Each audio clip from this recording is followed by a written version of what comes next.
They saw a hoodie. They saw denim. They saw a black woman sitting in seat 1A and assumed she was a mistake.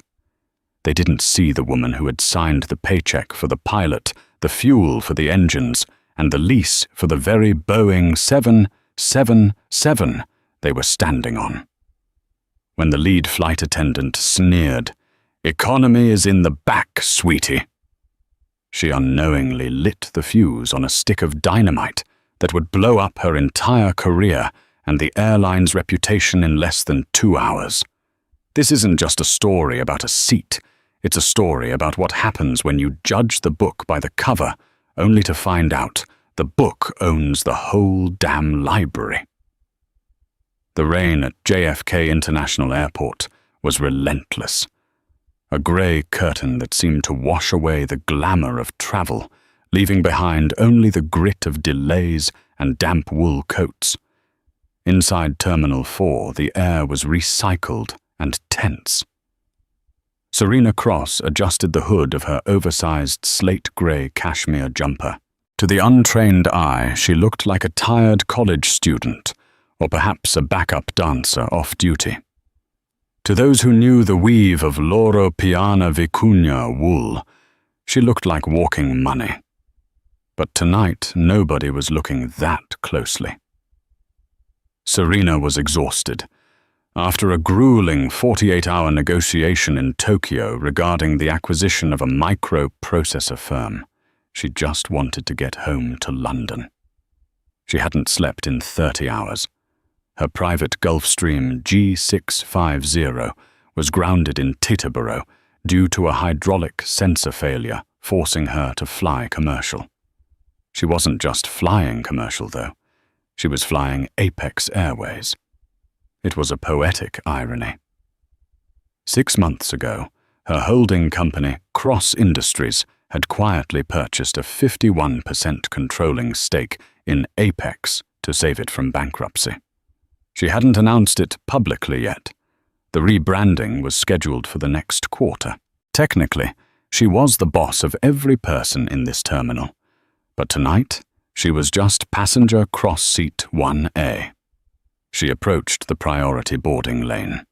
The carpet was red frayed slightly at the edges, a detail she mentally noted to have fixed. Standing at the podium was a gate agent named Tiffany. Her name tag was slightly crooked, and she was chewing gum with a rhythmic bovine indifference.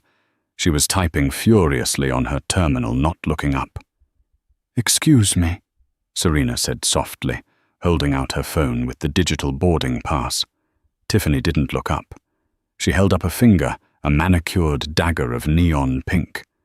"Zone 1 only. Economy boarding starts in 20 minutes. Please wait against the wall." Serena blinked, the fatigue making her patience thin. "I am Zone 1. Tiffany finally looked up. Her eyes did a quick, practiced scan. She saw the messy bun, the lack of visible jewelry, the comfortable sneakers. The judgment was instant and cold. "This is the first-class lane, miss," Tiffany said, her voice dripping with that sickeningly sweet customer service tone that is actually an insult in disguise. "We need to keep this area clear for our priority passengers." "I am a priority passenger," Serena repeated, keeping her voice level. She tapped her phone screen, brightening the QR code. "Seat 1A. Tiffany let out a sigh, loud and theatrical, as if she were being asked to donate a kidney. She snatched the phone from Serena's hand, not bothering to scan it immediately. She stared at the screen, then back at Serena, then back at the screen. "Serena. Cross." Tiffany read the name like it was a typo. "That's me." "And how did you get this ticket?" Tiffany asked. It wasn't a standard security question. It was an accusation. "I bought it," Serena said, taking her phone back. "Is there a problem? The boarding has started."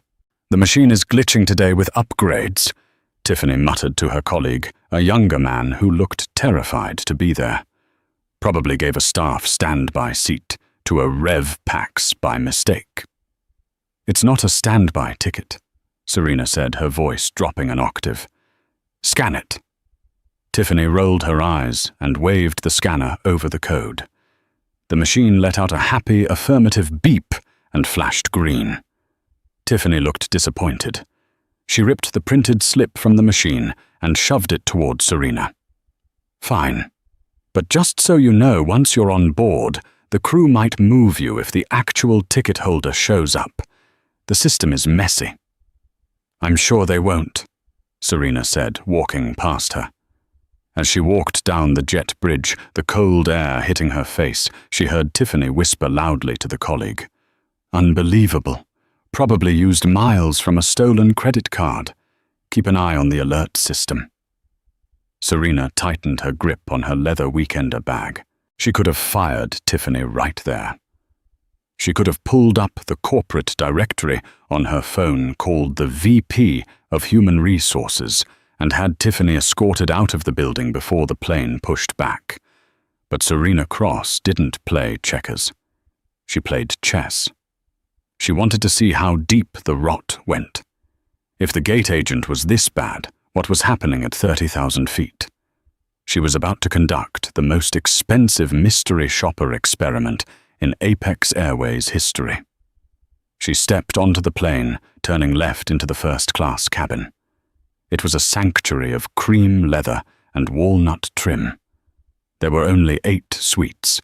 It was supposed to be the jewel of the airline. Standing at the galley entrance was the purser, a tall, severe woman named Beatrice. Beatrice had hair sprayed into a helmet of blonde perfection and a smile that didn't reach her eyes. Boarding pass, Beatrice demanded, not greeting her. Serena showed it. Beatrice looked at the ticket, then at Serena. She frowned. 1A. Are you sure? The ticket says 1A, Serena said, stepping past her toward the first suite on the left. Wait, Beatrice said, stepping in front of her. Let me check my manifest. We usually reserve 1A for our high-value global services members. I assure you the seat is paid for, Serena said, stepping around her. She reached the suite and tossed her bag into the overhead bin. She sat down, the plush leather groaning softly. She closed her eyes, hoping the conflict was over. She just wanted a glass of champagne and 6 hours of silence. But the universe and the crew of Apex Flight 902 had other plans. 10 minutes passed. The cabin began to fill. A quiet hum of activity surrounded Serena, but she kept her eyes closed, listening to the soft jazz playing over the PA system. She felt the vibration of the floor as other passengers stowed their Tumi luggage and hung their suit jackets. Then the smell hit her. Heavy, expensive cologne, musk and cedarwood applied with a fire hose. Excuse me. The voice was baritone, entitled and loud. Serena opened one eye. Standing in the aisle of her suite was a man who looked like a caricature of Wall Street. He was wearing a navy pinstripe suit, a gold watch the size of a hockey puck, and a look of profound confusion. He was holding a boarding pass. Can I help you? Serena asked. You're in my seat, the man said. He didn't ask. He stated it. I don't think so, Serena said calmly. I'm in 1A.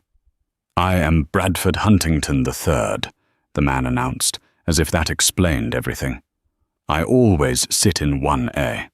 I fly this route every Tuesday. There has been a mistake.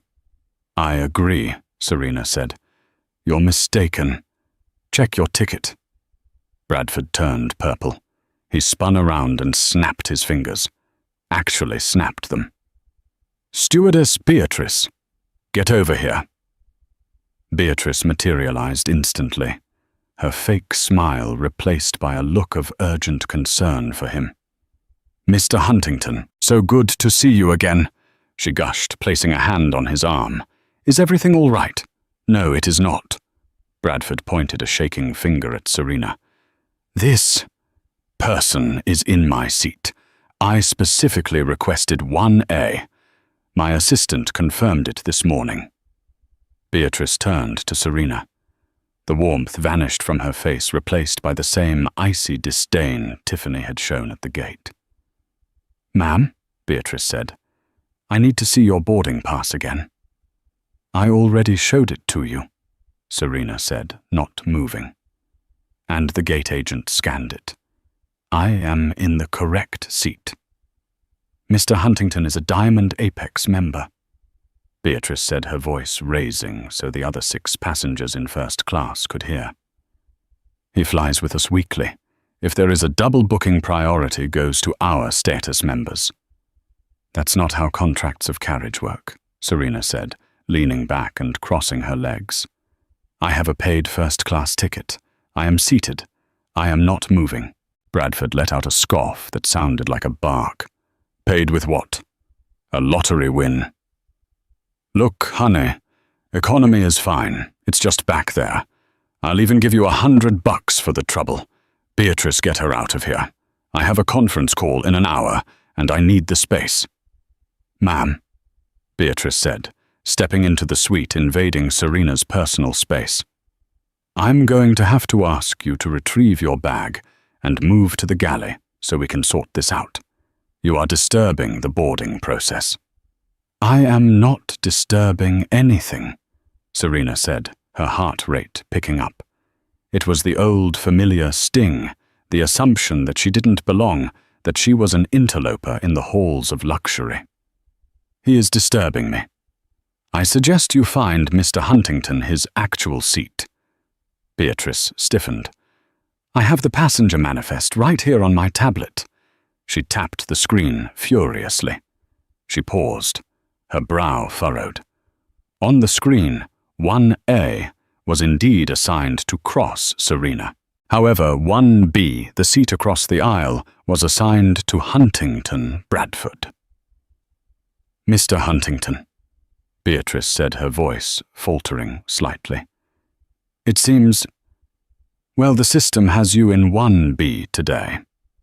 1B. Bradford looked at the seat across the aisle. It was identical in every way, except it was on the right side of the plane. "I don't sit in 1B. The sun glares on my screen in 1B. I want 1A. He looked at Serena with pure malice. She's obviously an upgrade or a non-rev employee. Look at how she's dressed. Bump her back to coach and give me the seat. You do it for me all the time, Beatrice.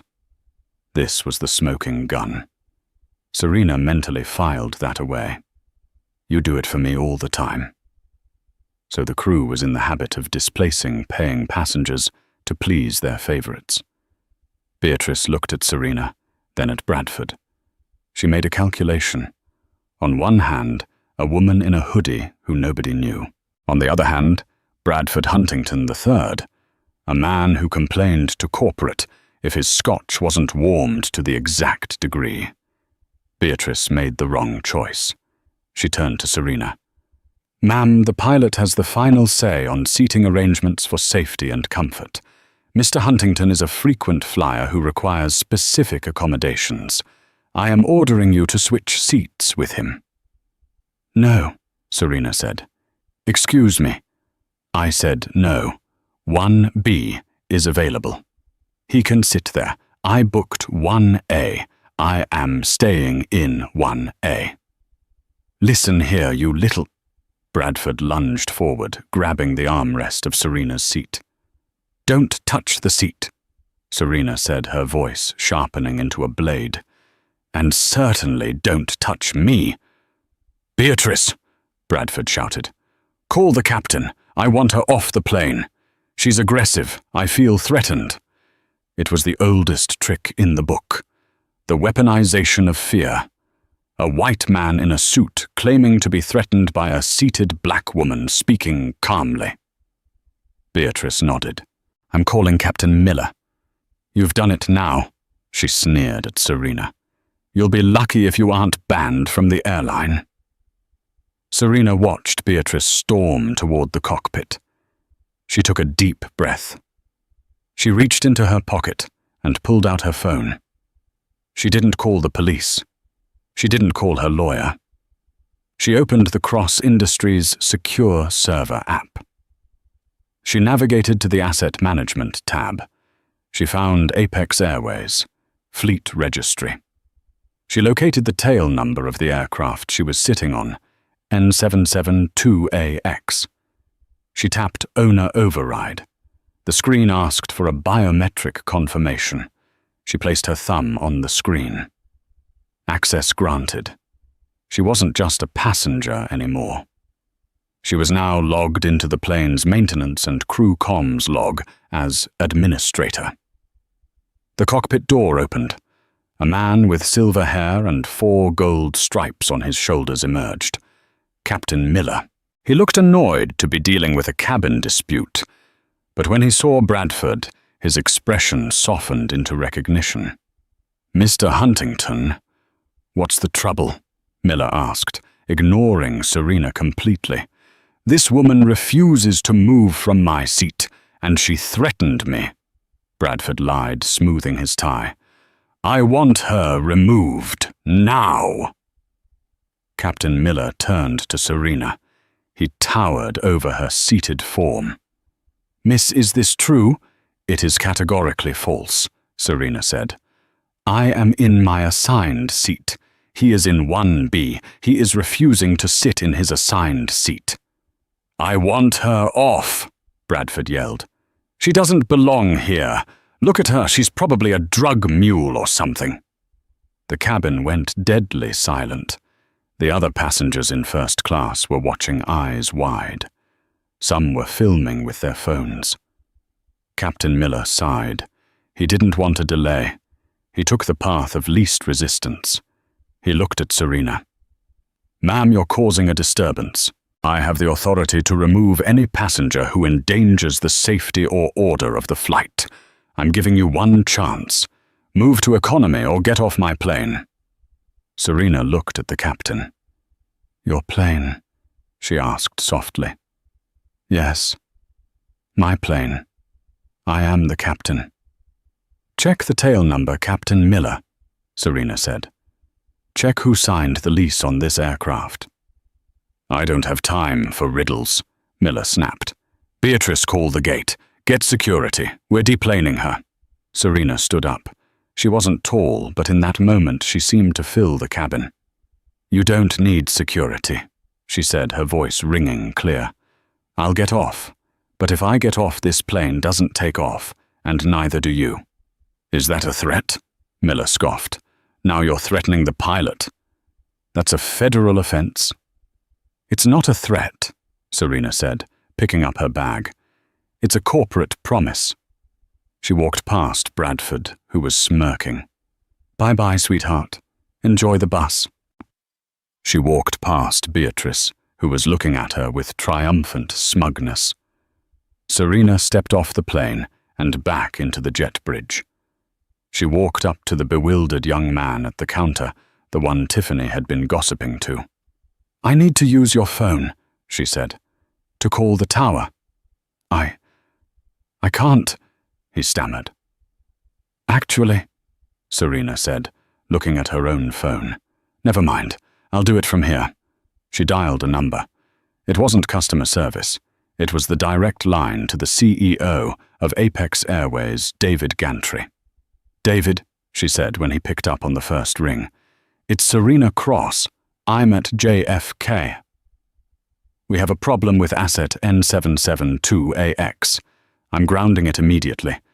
And I want you to listen to what I'm about to tell you because you're going to need to fire an entire flight crew in about 5 minutes. David Gantry, the CEO of Apex Airways, was in the middle of a dinner party in Connecticut when his phone buzzed. He usually ignored calls after 8 p.m., but the custom ringtone, a sharp, urgent chime, told him this was the red line. Only 3 people had this number: his wife, the COO, and the woman who had quietly bought his company 6 months ago. "Serena," David answered, stepping away from the table, signaling an apology to his guests. "I thought you were in the air." "Did you catch the tailwind?" "I'm not in the air, David. Serena's voice was calm, but it possessed a terrifying flatness. I am standing on the jet bridge of Gate B, 24, at JFK. I have been forcibly removed from Flight 902. David nearly dropped his wine glass. Removed? Was there a security threat? A mechanical failure? No. The threat apparently was me, Serena said. Your captain, a man named Miller, and your purser Beatrice decided that I didn't look like I belonged in first class. They decided that a Mr. Bradford Huntington III, who by the way was assigned to seat 1B, was more entitled to seat 1A than the woman who paid for it. When I refused to move, I was accused of being aggressive and kicked off. David felt the blood drain from his face. Serena, please tell me you're joking. You own 51% of the stock. You own the leasing firm that holds the title to that 777. I'm aware of what I own, David. Unfortunately, your crew seems to think I'm a vagrant with a stolen ticket. They humiliated me in front of the entire cabin. They threatened me with law enforcement, and now they are pushing back from the gate. Serena watched through the terminal window as the massive Boeing 777 began to slowly reverse the tug vehicle, guiding it onto the tarmac. Inside that metal tube, Bradford Huntington was likely toasting his victory, and Beatrice was likely congratulating herself on handling the situation. I'm calling the station manager right now, David stammered. I'll get you on the next flight. No, David. Serena cut him off. You're not listening. That plane is my asset. It is currently being operated by a crew that has violated federal discrimination laws and company policy. I am revoking the lease, effective immediately. Serena, you can't. The plane is full of passengers. The logistics... I don't care about the logistics. I care about the principle, Serena said, her eyes locked on the moving plane. Call ATC. Tell them the owner of the aircraft has withdrawn permission for flight. Ground it. Now. Or I call the press and tell them Apex Airways supports racial profiling and I liquidate my position in the morning. You have 60 seconds before I tweet the video of your captain screaming at me. The line went dead. Inside the cockpit of Flight 902, Captain Miller was feeling good. He had defended a high-value customer-restored order, and they were only 5 minutes behind schedule. He adjusted his headset. Kennedy ground, Apex 902, ready to taxi to runway 31 left, Miller radioed. Apex 902, hold position, the air traffic control tower responded. The voice wasn't the usual rhythmic drone of a controller. It sounded confused. Correction. Apex 902, stop your aircraft immediately. Miller frowned, glancing at his first officer, a young man named Evans. Ground Apex 902, say again. We are clear of the ramp. Apex 902, this is the tower supervisor. We have received a code red instruction from your corporate dispatch and the port authority. You are ordered to kill engines and hold position. Do not, I repeat, do not proceed to the runway. Code red. Miller scoffed. Is there a bomb threat? We're clean. Negative on the bomb threat 902. The message reads, owner dispute, asset grounded. You are to return to the gate immediately. Law enforcement and management are meeting the aircraft. Miller felt a cold knot form in his stomach. Owner dispute, what are they talking about? Apex owns this bird. Just turn it around, Captain, the controller said, his voice dropping the professional veneer. Dispatch sounds like they're having a heart attack. Someone very high up pulled the plug.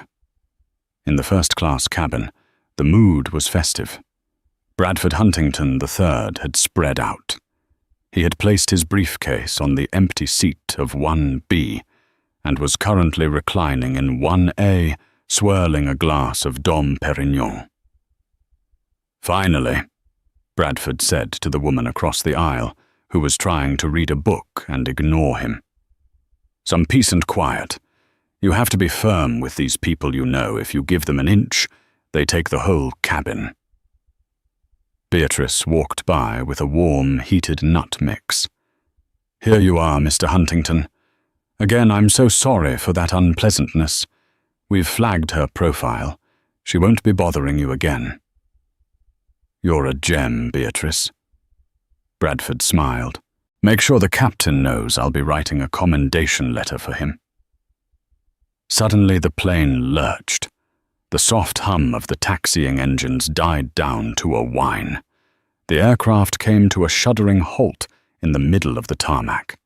The passengers looked around. The silence was sudden and heavy. "Why are we stopping?"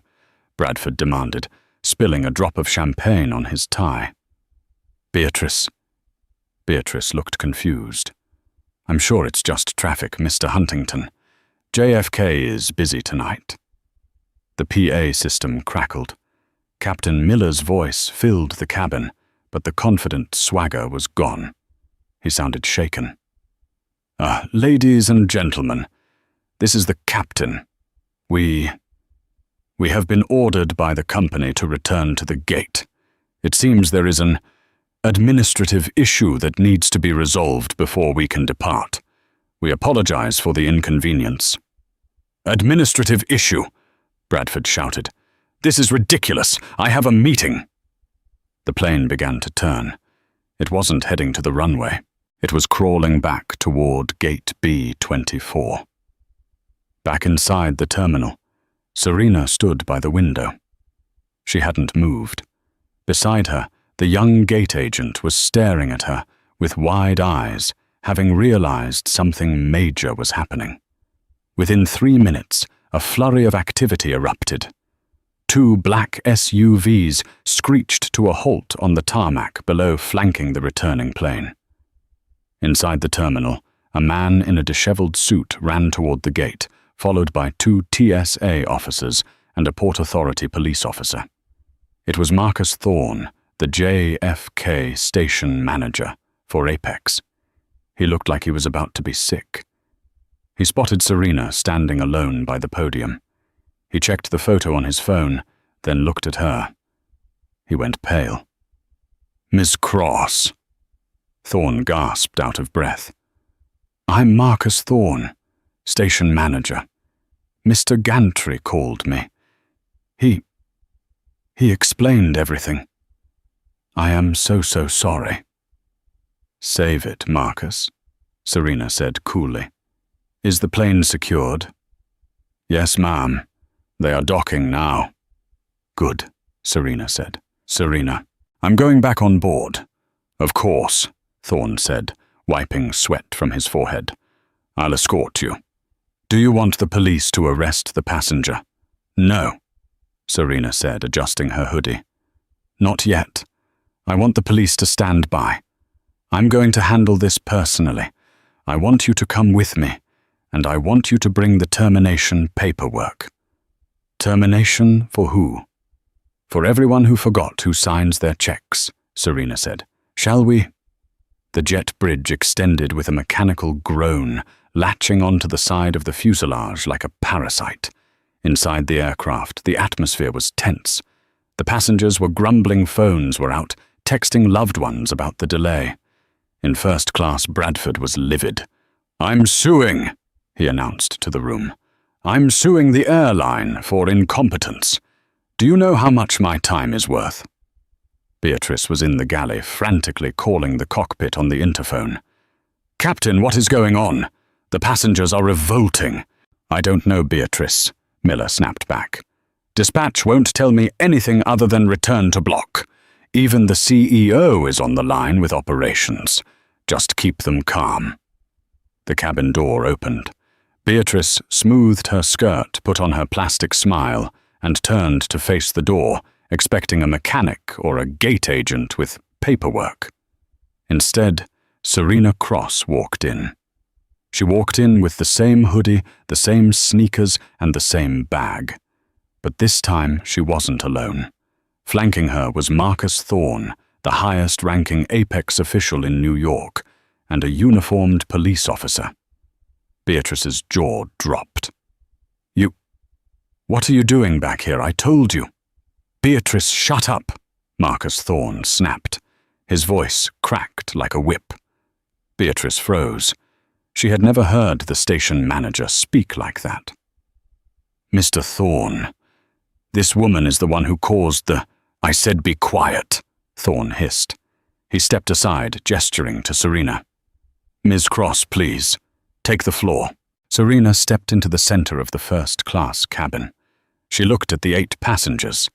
She looked at the empty seat in 1B, and she looked at Bradford Huntington, the third, who was staring at her with his mouth open, a piece of shrimp halfway to his lips. "Apologies for the delay, everyone," Serena said. Her voice was conversational, but it carried to the back of the cabin. "My name is Serena Cross. There seems to be some confusion about the hierarchy of this flight, and I'm here to correct it." Captain Miller burst out of the cockpit. "What is going on? Why is the door open? Beatrice, why is she back on my plane?" Serena turned to the captain. She didn't look up at him. She looked through him. "Captain Miller," Serena said, "do you have your flight log with you? What?" Miller stammered, intimidated by the presence of the station manager and the police. "Your log, the one where you verify the airworthiness of the craft, who is listed as the lessor of this aircraft." Miller blinked. He knew the paperwork. He signed it every flight. "Cross Aviation Holdings." "Correct." Serena nodded. "And who is the sole proprietor of Cross Aviation Holdings?" Miller's eyes widened. He looked at Serena Cross. Then he looked at the name on the paperwork in his mind. Serena Cross. The color drained from his face so fast he looked like he was about to faint. "You," Miller whispered. "Me," Serena said. "I own the plane, Captain. I own the fuel. I own the seats. And until about 5 minutes ago, I owned the contract that employed you." A collective gasp went through the cabin. The lady reading the book covered her mouth.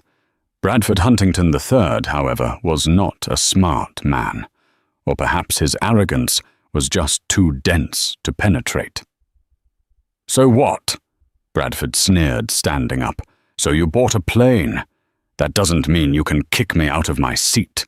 I'm a paying customer. I'm a Diamond member." Serena turned her attention to Bradford. She walked slowly toward seat 1A. "Mr. Huntington," she said softly, "you paid $3,000 for this seat. A fair price. But you seem to labor under the delusion that your $3,000 buys you the right to degrade me. You thought because I was a black woman in a hoodie, I was powerless. You thought you could snap your fingers and have me removed. I just wanted my seat," Bradford blustered, though his voice was shaking. "No," Serena corrected him. "You wanted dominance. You wanted to put me in my place. Well, congratulations, Bradford. You've inspired me to find my place." She turned to Marcus Thorne. "Mr. Thorne, what is the current status of Mr. Huntington's frequent flyer account?" Thorne tapped on his tablet, his hands trembling. He is a Diamond member, Ms. Cross." "Not anymore," Serena said. "Revoke it. Permanent ban. Lifetime. On Apex and all partner airlines." "You can't do that," Bradford screamed. "I'll sue you." "Do you know who I am?" "I know exactly who you are," Serena said. "You're a man who is about to be placed on the no-fly list for abusive behavior toward crew and passengers. Officer." The Port Authority police officer stepped forward. "Sir, I'm going to have to ask you to retrieve your belongings and exit the aircraft." "This is insanity." Bradford grabbed his briefcase. "I'm not leaving until she leaves. I'm not going anywhere," Serena said, sitting down in seat 1B, the seat she had originally offered to take. "I'm flying home. You, however, are taking the bus." Bradford looked at Beatrice for help. "Beatrice, do something." Beatrice was trembling. Tears were streaming down her face. She knew her fate was sealed. She couldn't help him. She couldn't even help herself. "Officer, remove him," Serena said, bored. The officer grabbed Bradford by the elbow. When Bradford tried to jerk away, the officer tightened his grip. "Sir, come with me, or you will be dragged out in handcuffs." Bradford Huntington III, the master of the universe, was marched down the aisle of the plane he thought he ruled. As he passed the economy section, word had spread. People were craning their necks. Someone booed. Then scattered applause broke out. Serena didn't watch him go. She turned her eyes to Beatrice and Captain Miller. "Now," Serena said, her voice dropping to a terrifying whisper. "About my crew." Captain Miller swallowed hard. "Ms. Cross, I didn't know. If I had known—" "That is exactly the problem, Captain," Serena said. "If you had known I was a billionaire, you would have treated me with respect. But because you thought I was nobody, you treated me like garbage. That reveals your character, and I don't employ characters like that." She looked at Thorne. "Mr. Thorne, relieve them of duty. Both of them. Immediately." "But, Miss Cross," Thorne whispered, "if we pull the captain and the purser, we have to cancel the flight. We don't have a reserve crew ready. It will take hours to find replacements. The cancellation costs—" "I don't care about the cost," Serena said. "I care about the infection. You don't keep rotten fruit in the basket just because it's convenient. Get them off my plane." "Wait," Miller pleaded. "Please, I have a pension. I have 20 years with Apex." "You should have thought about that before you threatened to arrest the woman who signs your checks," Serena said coldly. "Get off." Beatrice was sobbing audibly now. "I'm sorry, I'm so sorry." "Save your tears for the unemployment line," Serena said, turning away. Thorne gestured to the door. Shamefaced the captain and the purser collected their bags. The walk of shame was even longer for them. They had to walk past the passengers they were supposed to lead, stripped of their authority. Their careers ended in a single stroke of arrogance. As they exited the plane, the first-class cabin was silent. The remaining passengers looked at Serena with a mixture of awe and terror. Serena looked at Thorne. "How long to get a reserve crew?" "At least 2 hours, Ms. Cross," Thorne said apologetically. "Maybe 3. Serena sighed. She stood up and looked at the passengers. She saw the exhaustion in their eyes. They just wanted to go home. She looked back at economy. Hundreds of people inconvenienced because of her point proving. She needed to fix this, but not by backing down. "Marcus," she said, "is the gantry crew available?" Thorne blinked. "The CEO's private crew. For the corporate jet, they are based here at JFKS. But call them," Serena said. "Tell them to get over here. And Marcus—" "Yes, ma'am." "Open the bar," Serena said, sitting back in seat 1, finally reclaiming her spot. "Champagne for the whole plane, economy included. Put it on my personal tab." She looked out the window as the rain continued to fall. The justice felt good, but the night wasn't over. She had cut off the head of the snake, but she had a feeling the body was still going to thrash. She needed to make sure the message stuck. "And Marcus," she added as he turned to leave. "Get a camera crew here when we land in London. I want to make a statement." The atmosphere inside Flight 902 had shifted from a tense hostage situation to something resembling a bizarre, high-altitude cocktail party. The delay while waiting for the relief crew had stretched to 90 minutes, but the mood was surprisingly buoyant. This was largely due to the 3 cases of vintage Krug champagne that the ground crew had loaded on Serena's orders, and the fact that the tyrant in 1A, Bradford, was gone. However, the silence of the delay allowed reality to sink in for everyone, including Serena. She sat in seat 1A, her laptop open. She wasn't drinking. She was working. The onboard Wi-Fi was active while they sat at the gate, and she was monitoring the digital fallout. It had already begun. Bradford Huntington III was not a man to go quietly into the night. While Serena sat on the tarmac, Bradford was inside the Delta Sky Club, having bought a day pass since he was banned from the Apex Lounge, live streaming to his 40,000 followers on X, formerly Twitter. Serena watched the video with a stoic expression. Bradford was red-faced, sweating, and lying through his teeth. "I was assaulted," Bradford claimed in the shaky video holding a glass of scotch, physically assaulted by a woman who claimed to own the airline. The crew was too woke to stop her. They kicked me off a Diamond member because I refused to let a squatter take my seat. This is the end of Apex Airways. Short the stock, boys. It's over. The video had 10,000 views in 20 minutes. The comments were a cesspool of division. Half were calling for a boycott of Apex. The other half were asking for the full story. "Ms. Cross!" Serena looked up. Standing at the entrance of the first-class cabin was the relief captain. She was a woman in her late 40s with steel-grey hair, tied back in a severe bun, and eyes that looked like they could spot a loose rivet from 50 yards. Her name tag read Jenkins. "Captain Jenkins," Serena said, closing her laptop. "Thank you for coming in on such short notice. I apologize for ruining your evening." "You didn't ruin it, ma'am," Jenkins said, her voice clipped and professional. "You made it interesting. I was scheduled for a simulator check, but this pays better." Serena cracked a rare smile.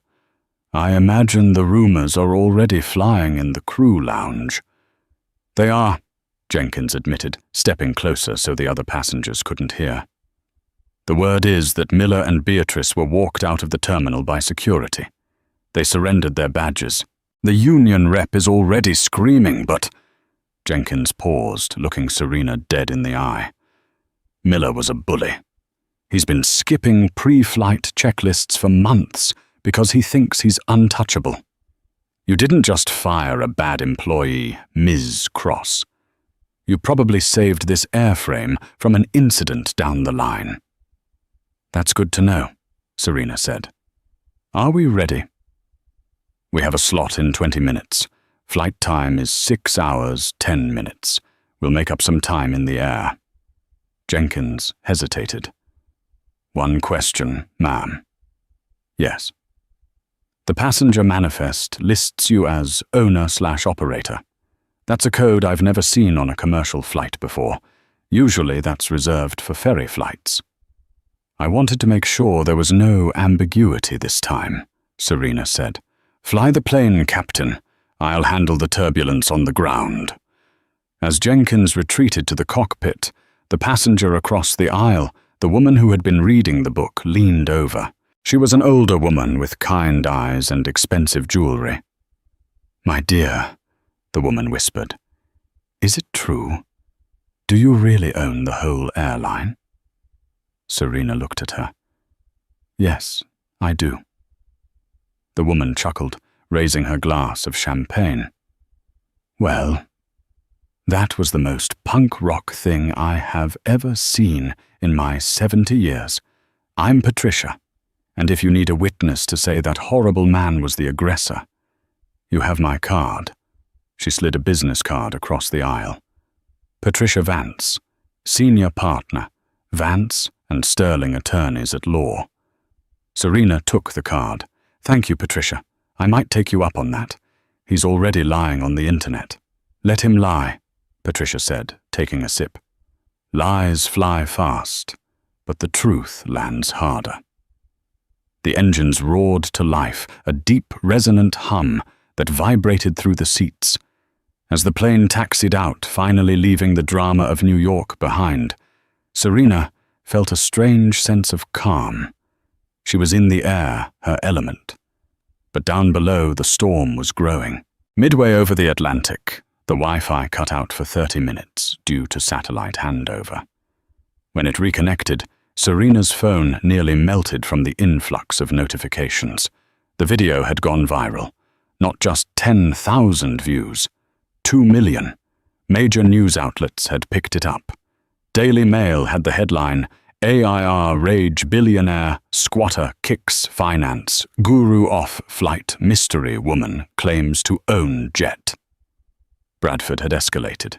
He had given a phone interview to a cable news network. He claimed Serena had used racial slurs against him. He claimed she had thrown a drink on him. He was painting himself as the victim of a deranged, entitled woman who used fake credentials to hijack the plane. Because Serena was in the air, she couldn't respond. The vacuum of information was being filled by Bradford's noise. Apex Airways' PR department was panicking. David Gantry sent her an email with the subject line urgent, crisis management. Serena, the stock is taking a hit in after-hours trading. The narrative is out of control. People think a random passenger hijacked the cruise authority. We need a statement. Should I issue a denial? Serena typed a reply, her fingers moving like lightning. Do not issue a denial. Do not engage. Let him dig the hole deeper. Let him go on every news channel that will have him. Gather all the footage from the gate security cameras. Pull the cockpit voice recorder data from the moment Miller entered the cabin. I know the system buffers audio even on the ground. Have it ready when I land. She hit send. She looked out the window at the black abyss of the Atlantic Ocean. Bradford thought he was winning the sprint. He didn't realize this was a marathon. The rest of the flight was a surreal blur of luxury service and looming disaster. The new cabin crew was exceptional, attentive, terrified, and perfect.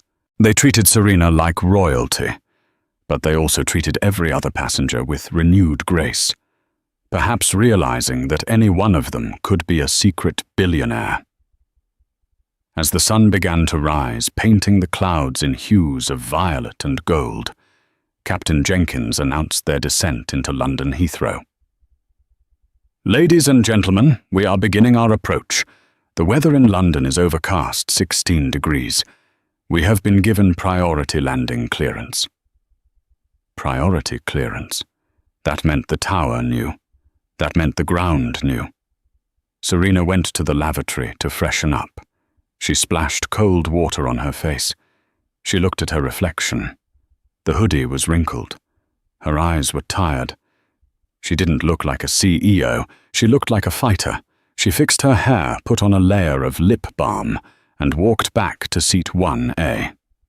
Patricia, she said to her neighbor as the seatbelt sign chimed. Yes, dear.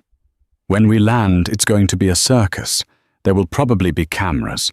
I advise you to wait on board for a few minutes if you want to avoid the flashbulbs. Patricia smiled, her eyes twinkling. Oh, I wouldn't miss this for the world. I'll walk right behind you.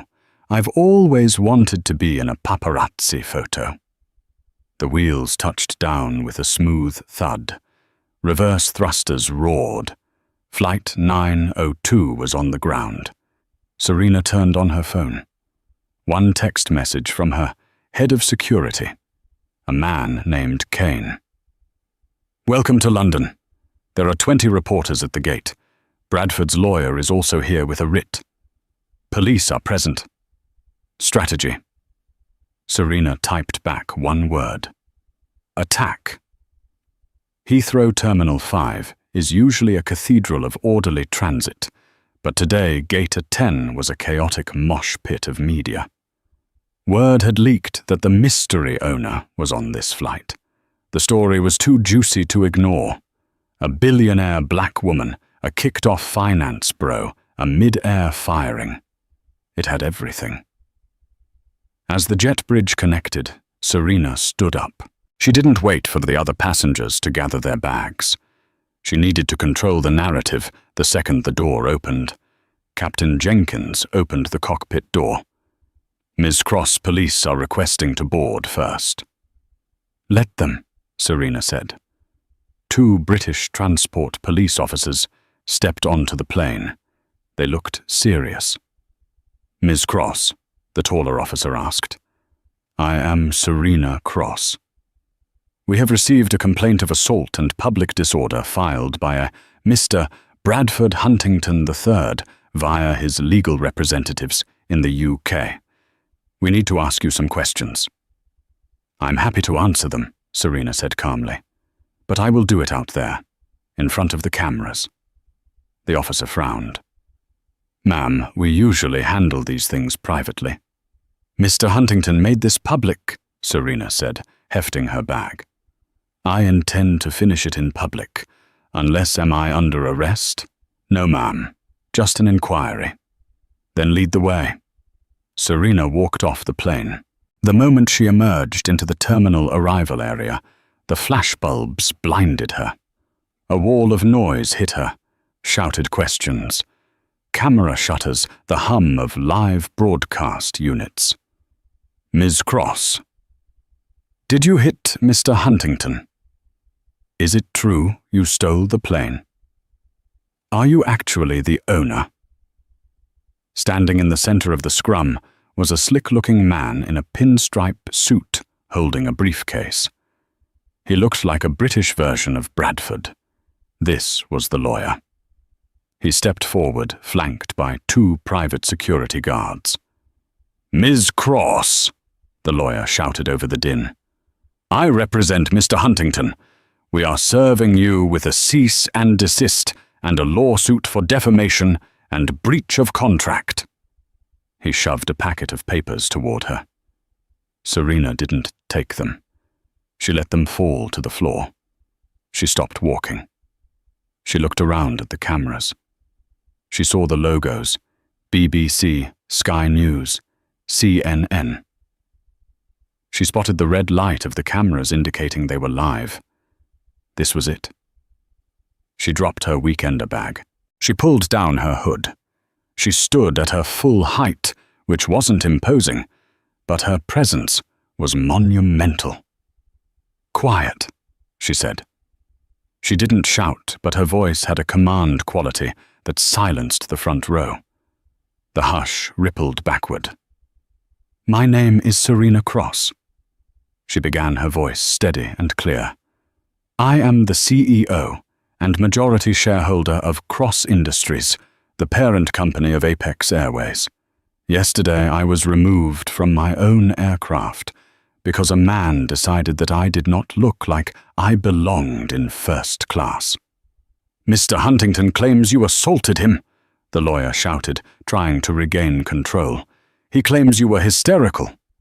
Serena turned to the lawyer. Mr. Huntington is a liar, and he is a bully, and like all bullies he relies on the fact that victims usually don't have the power to fight back. He bet on the wrong horse. She reached into her pocket and pulled out a USB drive. She held it up to the cameras. My team in New York has just sent me the cabin security footage from the gate, Serena said.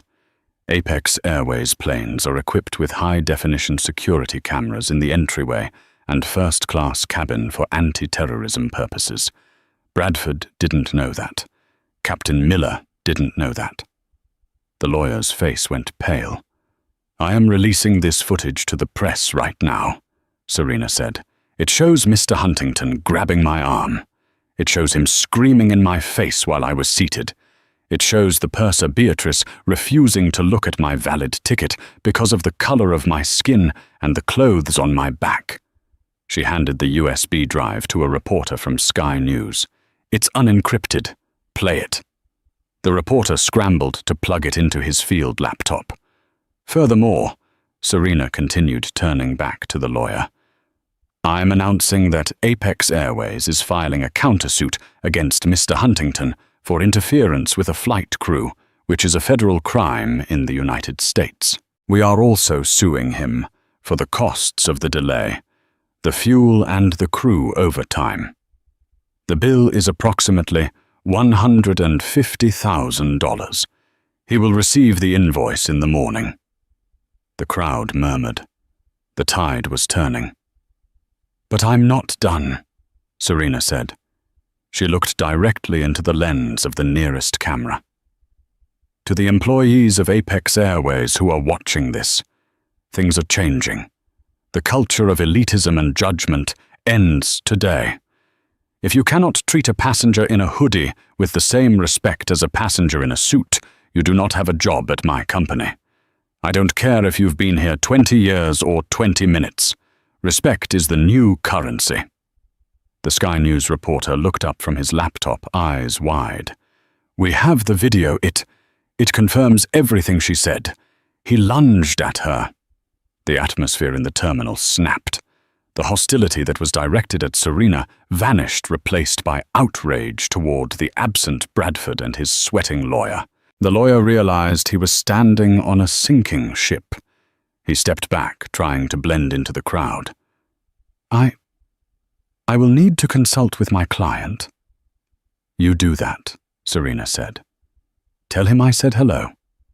And tell him he's going to need a very good lawyer." Patricia Vance walked off the plane behind Serena. She stopped next to Serena, looked at the cowering lawyer, and smiled. "And if Ms. Cross needs co-counsel," Patricia announced to the cameras, "Vance and Sterling will be representing her pro bono, because I was there, and that man was a pig." The cameras went wild. The headline shifted in real time. The air rage story became a justice story. Serena picked up her bag. The police officers who had been watching the exchange stepped aside. The taller officer tipped his hat. "Have a good day in London, Ms. Cross." "Thank you, officer." She walked through the parted sea of reporters, her head high. She was exhausted. She smelled like airplane air and stress. But as she walked toward the exit, she felt lighter than she had in years. She checked her phone. The stock price of Apex Airways, which had dipped, was starting to climb again. The internet loved a hero. But the real twist was yet to come. Bradford wasn't just going to lose a lawsuit. He was about to lose much more. Because Serena Cross hadn't just bought an airline. In her portfolio of companies, there was a quiet little firm called Titan Analytics. It was a data processing firm that handled back-end audits for major financial institutions like the one Bradford worked for. As she stepped into her waiting car, Serena dialed her second-in-command at Titan. "Pull the logs on Bradford Huntington's trading activity," she said. "If he's as unethical in life as he is on a plane, I bet his compliance records are a mess. Find it, and send it to the SEC." "Consider it done, boss." Serena hung up and leaned back in the leather seat of the Mercedes. She closed her eyes. The flight was over. The war had just begun. It took exactly 48 hours for Bradford Huntington's life to dismantle itself. He was sitting in his corner office in Manhattan, nursing a hangover and a bruised ego when security arrived. He assumed they were there to escort a client. Instead, they walked straight to his desk with a cardboard box. "Mr. Huntington," his managing director said, standing in the doorway with a grim expression. "Step away from the terminal." "What is this?" Bradford demanded, standing up. "Is this about the airline thing I told you I'm suing them? It's a misunderstanding." "It's not about the airline, Bradford," the director said, though the bad press didn't help. "It's about the SEC audit." Bradford froze. "What audit?" "An independent analytics firm flagged some irregularities in your trading patterns from last quarter. specifically front-running client orders. The SEC was tipped off yesterday. They raided our compliance server this morning. Bradford felt his knees give way. He sank back into his chair. The tip from Serena's company, Titan Analytics, had been the first domino. It exposed a pattern of fraud that had been hidden for years. "You're fired, Bradford," the director said. "For cause, no severance, no golden parachute. And legal is preparing a statement to distance the firm from you. You're radioactive." As Bradford was escorted out of the building clutching his box of personal items, he saw a news ticker on the lobby. TV. Apex Airways announces New Era initiative, led by CEO Serena Cross. Stock up 15%. He walked out into the rain, unhirable, disgraced and alone. 6 months later, Serena Cross sat in seat 1A of a Boeing 777. The cabin had been refurbished. The staff was diverse, smiling and genuinely happy, mostly because they were now the highest-paid flight crews in the industry. Captain Jenkins was in the cockpit, ready for departure. "Cross," Jenkins asked over the intercom. "Ready when you are, Captain," Serena replied. She looked out the window. She didn't feel like a conqueror. She just felt like a passenger who finally got where she was going. She sipped her water, closed her eyes, and waited for takeoff. The turbulence was over. And that is the story of how one moment of arrogance brought down a high-flying bully. It's a powerful reminder that true power doesn't need to shout, and it certainly doesn't need to put others down to feel tall. Serena Cross didn't just win a seat. She won a war for dignity, proving that you should never judge someone's worth by their hoodie or their skin color. If you enjoyed this story of instant karma and justice, please blast that like button. It really helps the channel grow. And if you want more stories about underdogs striking back and billionaires going undercover, make sure to subscribe and hit the notification bell so you never miss a video. I want to hear from you. Have you ever been judged unfairly while traveling? Tell me your story in the comments below. Thanks for watching, and remember, be kind, because you never know who you're talking to. See you in the next one.